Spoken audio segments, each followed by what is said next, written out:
سيدنا ونبينا وحبيب قلوبنا وشفيع ذنوبنا سيد الأولين والآخرين أبي القاسم محمد اللهم صل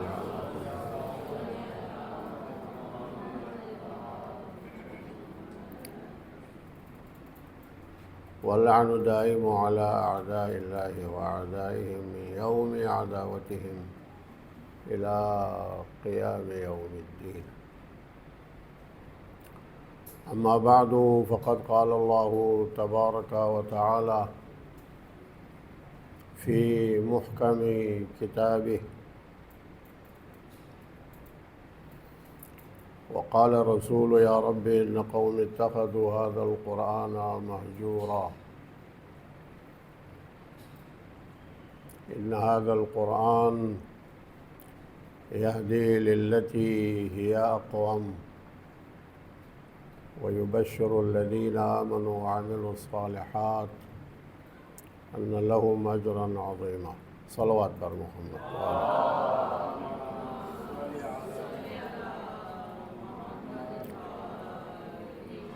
حضار محترم خواتین و حضرات،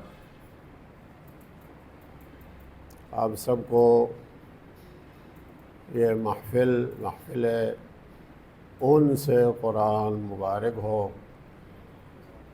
قرآن کے بارے میں کام کرنا جو ہمارے ہاں مہجور و متروک ہے، یہ ایک خوش آئند عمل ہے، اور اس ادارے میں کام کرنے والے جتنے بھی حضرات ہیں، اللہ ان سب کو اپنی رحمت میں جگہ عنایت فرمائے اور دنیا و آخرت میں رو سرخ کرے انشاءاللہ۔ میں سب سے پہلے انتظامیہ کا شکریہ ادا کرتا ہوں، مجھے آپ سے مخاطب ہونے کا یہ شرف بخشا۔ میں کچھ بھی نہیں ہوں، اور بس چند دن نجف میں رہنے کا مجھے شرف حاصل ہے، اور اسی کا نتیجہ ابھی ہمارے دوست مکرم صاحب نے ذکر کیا۔ اسی چند دنوں کا نتیجہ ہے جو مجھے آج تک یاد ہے، یہی قرآن سے انسیت با قرآن۔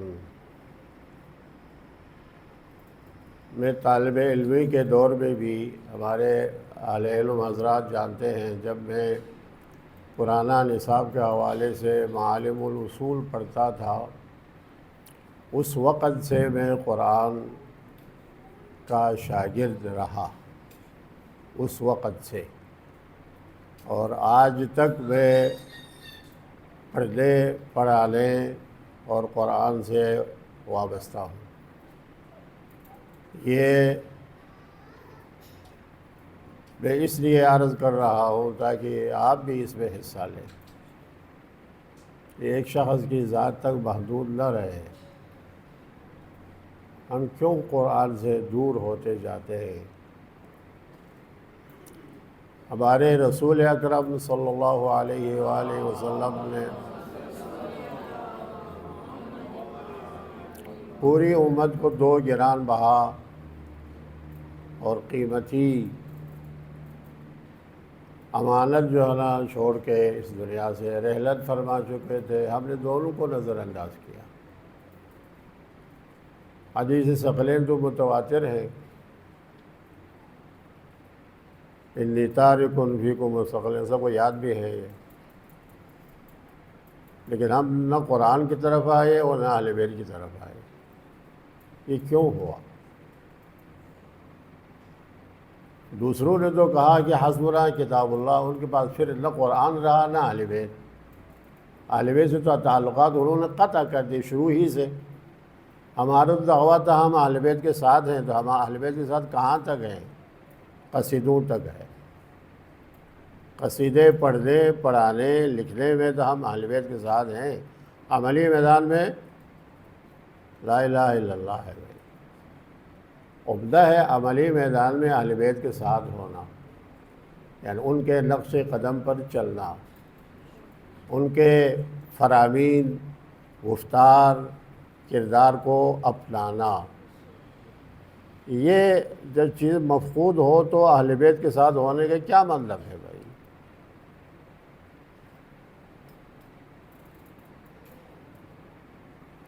قرآن کے بارے میں کہنے کے بہت سے مطالب ہیں،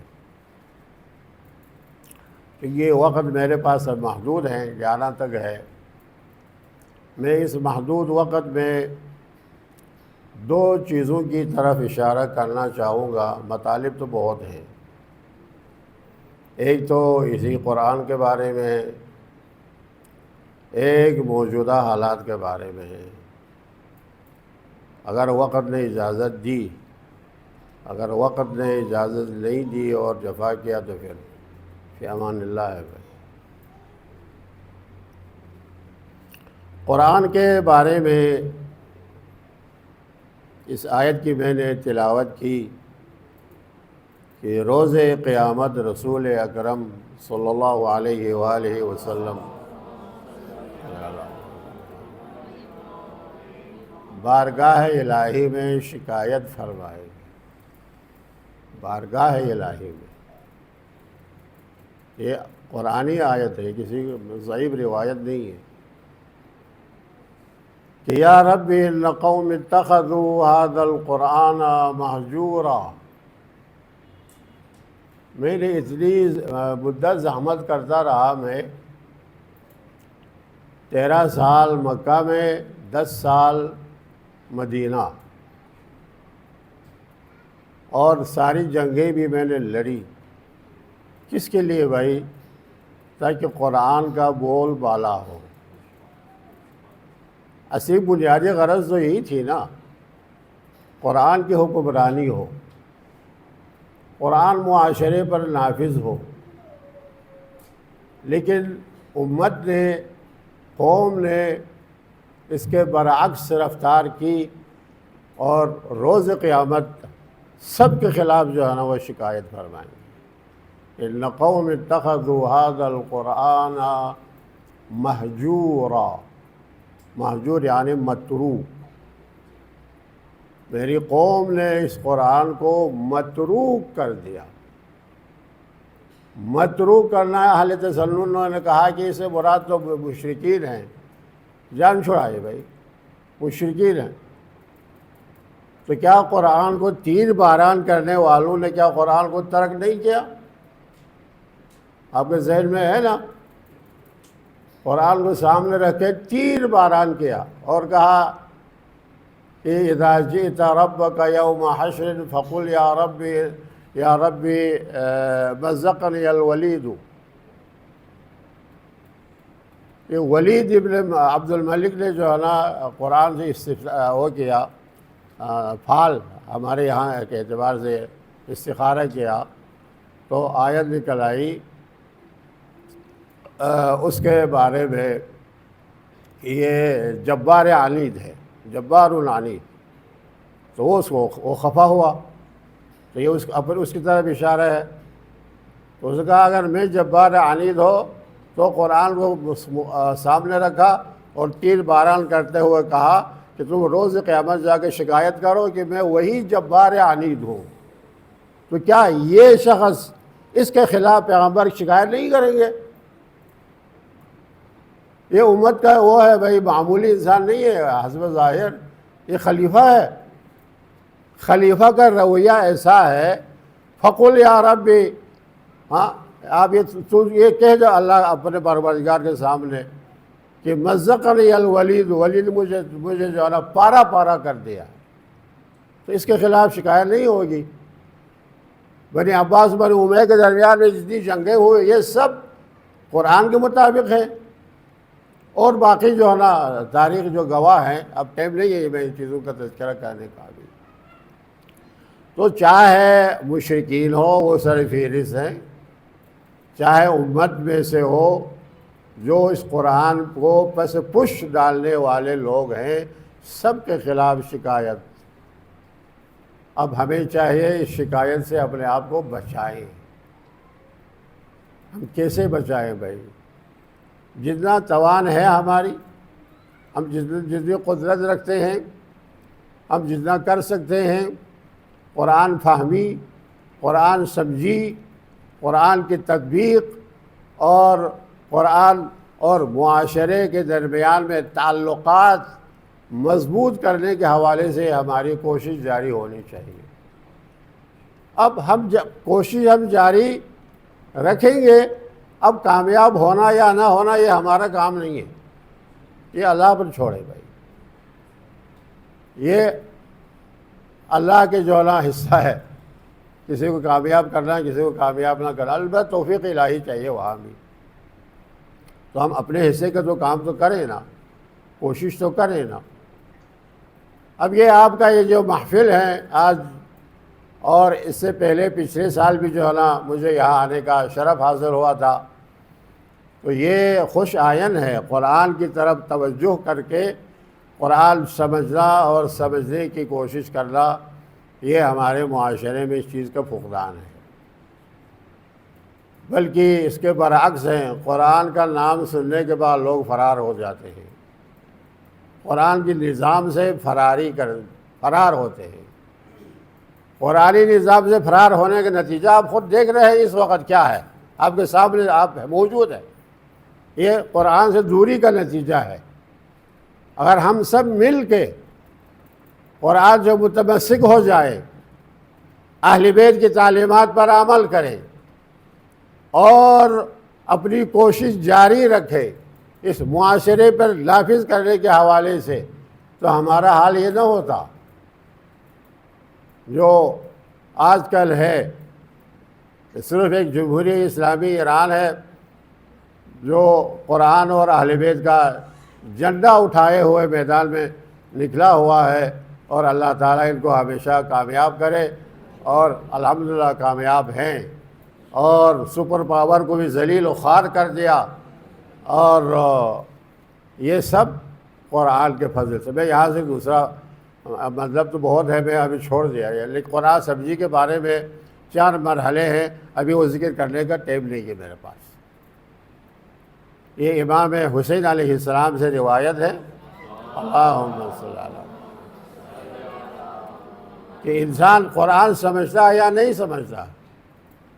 قرآن کے فہمی کے 4 مرحلے ہیں، اس میں سے پہلا مرحلہ ہم سمجھ سکتے ہیں۔ پہلا مرحلہ اگر ہم کام کریں، اب یہ پہلا مرحلہ، پھر دوسرا، تیسرا، چوتھا، باقی 3 مرحلے ہیں وہ چھوڑیں، وہ اگر ہم نہیں سمجھ پاتے وہ سمجھنے والوں کے لیے چھوڑیں۔ ظاہر قرآن عربی آداب اور عربی گرامر کے مطابق سمجھنا یہ ہر ایک کے قدرت میں ہے۔ عربی گرامر، صرف و نحو اور معنی بیان اور لغت، عربی لغت، یہ سب انسان اس پر ایک حد تک احاطہ ہو، محیط ہو، تو قرآن کے ظاہری معنی انسان درک کر سکتا ہے۔ ہمارے تمام علماء نے جو فرمایا ہے، ظاہر قرآن حجت ہے، اما بطن قرآن، بطن البطن قرآن، 7 جو ہے نا اس کے بطون ہیں قرآن کے، یعنی اندرونی معنی، قرآن کے اندرونی معنی جو ہر ایک نہیں سمجھ پاتا، وہ اس کا جو ہم ذمہ دار نہیں ہے، وہ انہی اہل کے لیے آپ چھوڑیں۔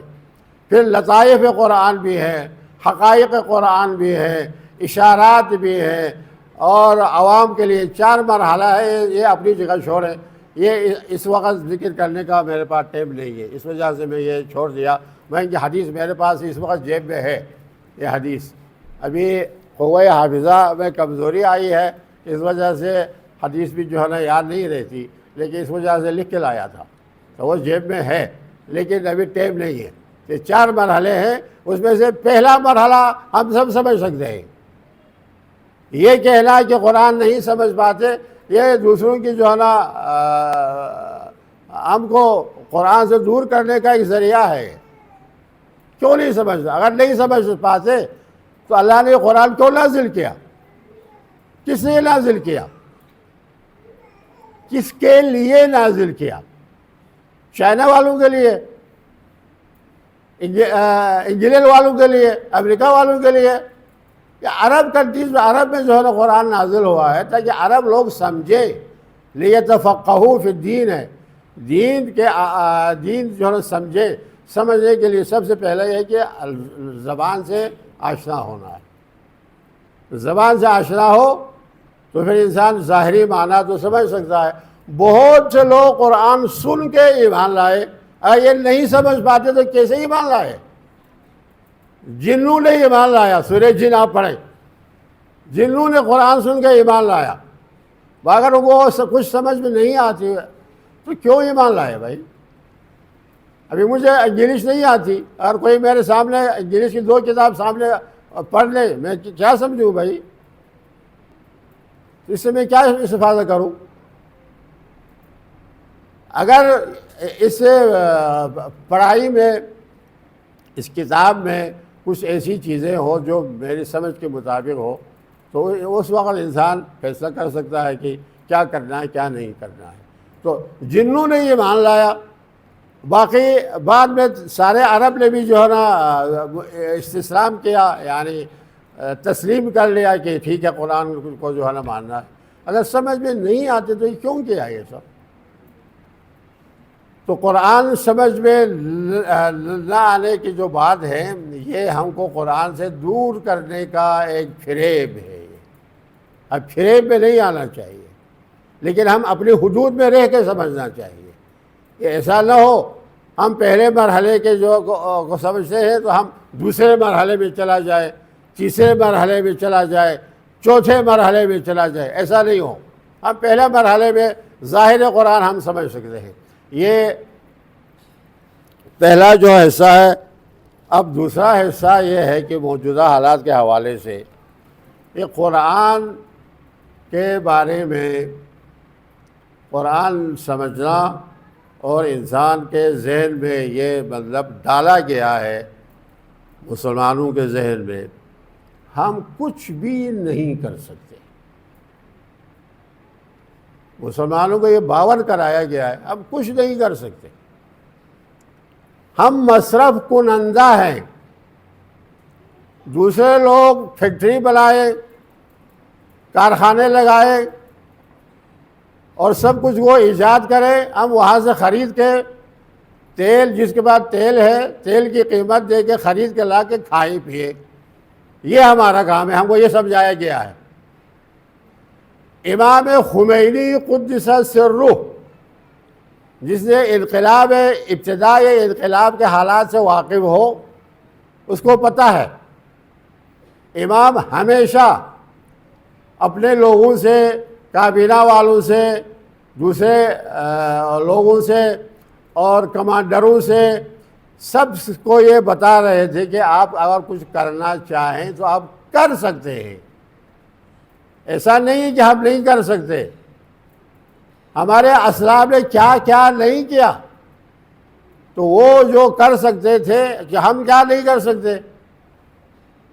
بڑے بڑے فکر کے مالک ہمارے اسلاف میں موجود ہیں. ابن سینا ہے ہمارے پاس، فارابی ہے ہمارے پاس، محقق طوسی ہے ہمارے پاس، شیخ طوسی ہے ہمارے پاس، علامہ حلی ہے ہمارے پاس. یہ ٹاپ کے لوگ ہیں، ٹاپ کے علماء ہیں، معمولی علماء نہیں ہیں. دوسرے علماء بھی ہیں.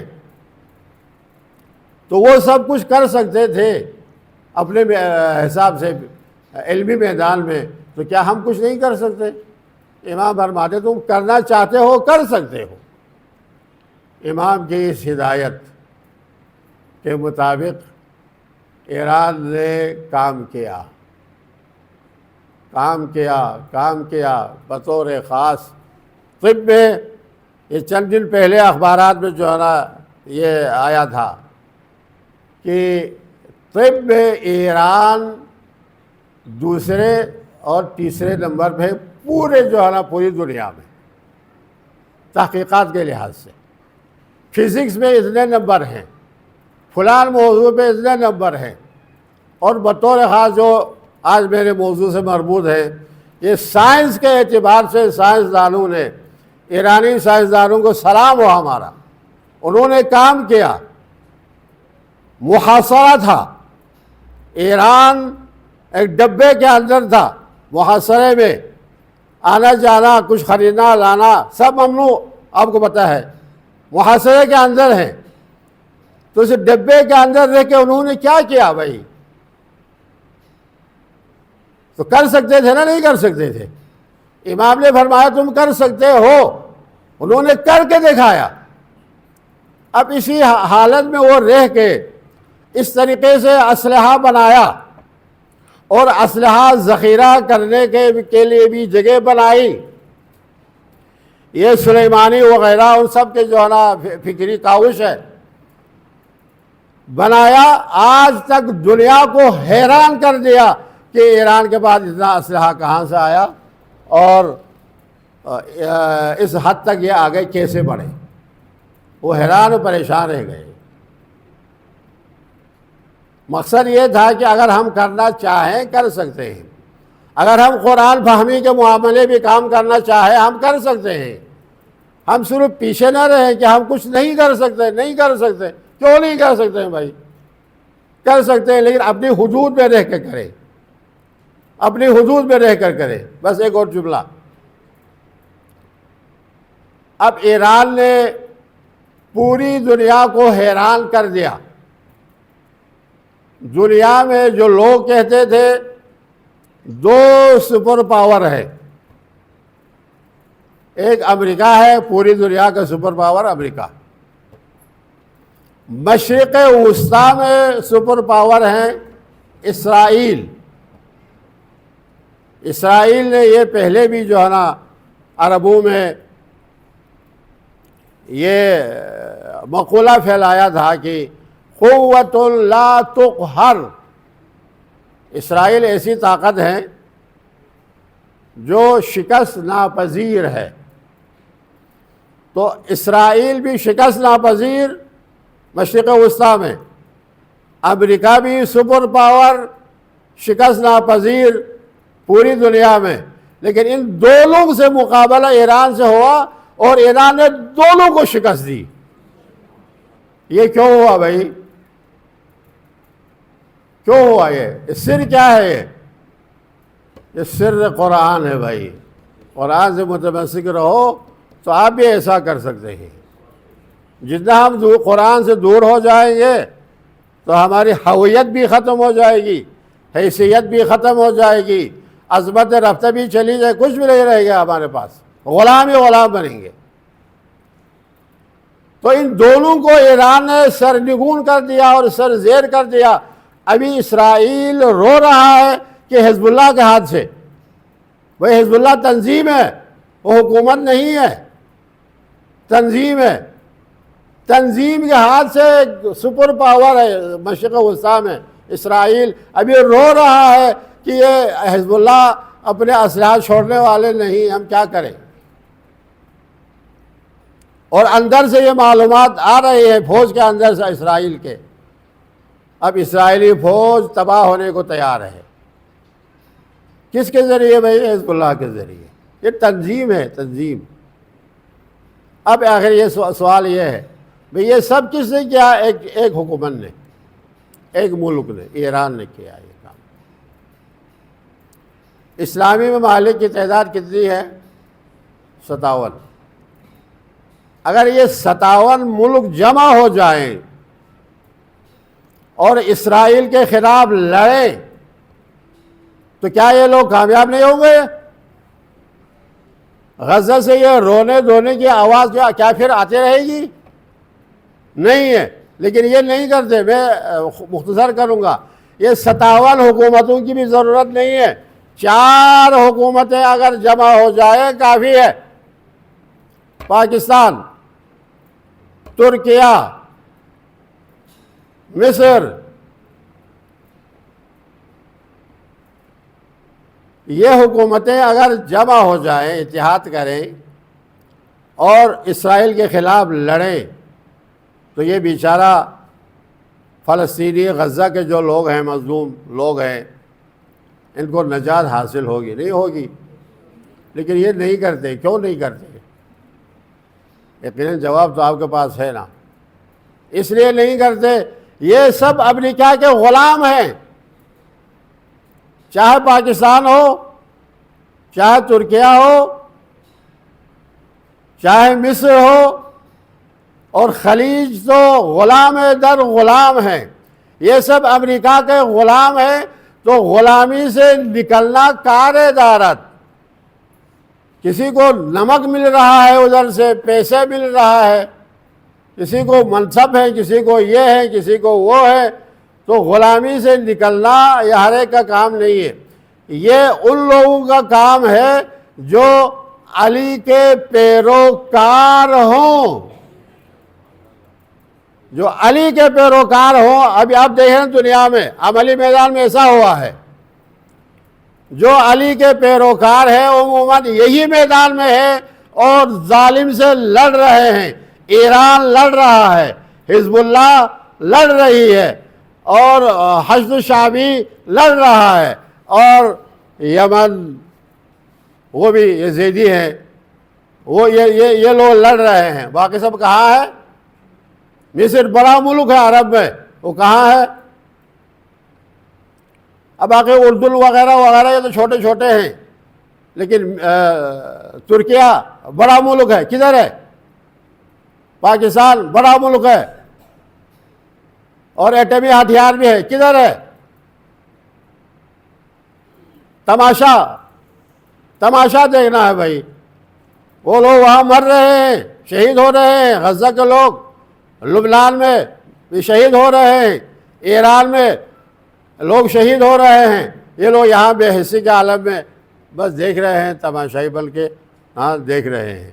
تو اس صورت میں ہماری حالت کیسے تبدیل ہوگی؟